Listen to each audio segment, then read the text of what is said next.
All right, day 29 of the Love Throwing program, and today's workout is long toss. So whether you're baseball or softball, get out there and stretch it out. Now, there's a lot of different ways to long toss.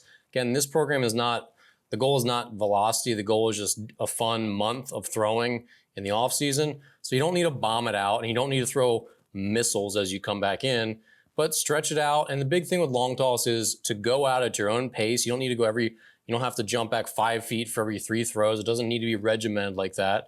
But just go slowly. As your arm feels like, hey, it's time to go back a couple steps, keep going back. Listen to your body. Stay nice and relaxed and loose. You can add a little bit of loft as you really start to stretch out, but don't throw these high mortar rounds, these rainbow throws. Keep it like cuttable for a long ways, and then if it's a little bit over cuttable, basically, I think a good rule of thumb for throwing your max distance. And I don't think today is a good day to throw your max distance, but in the future when you're long tossing and you're really getting after it, I think a good rule of thumb is imagine you're on the warning track and you're trying to get the ball to home plate. Like you're trying to throw it to home in the air. You wouldn't throw a 45-degree rainbow. The farther it is, the more you put a little more loft into it. But again, you'd still keep it within the confines of a game where it would just seem really out of place to just chuck it way up into the sky. So think about being an outfielder and that you're making a long throw. If you're in the corner making that long throw to third base, you wouldn't just chuck it way up into the clouds, right?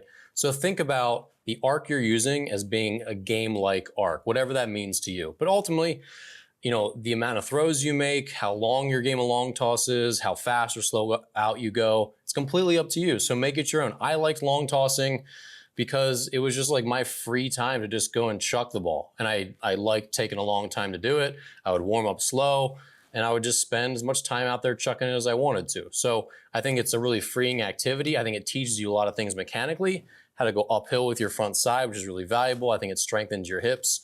I think you also learn to be really accurate because hitting your partner at the chest from 150, 200, 250, 300 feet, that's really hard to do when you think about it. That's going to be in a really tight cluster that I think helps your command and your accuracy long term. So anyway, day 29, long toss. Go do it.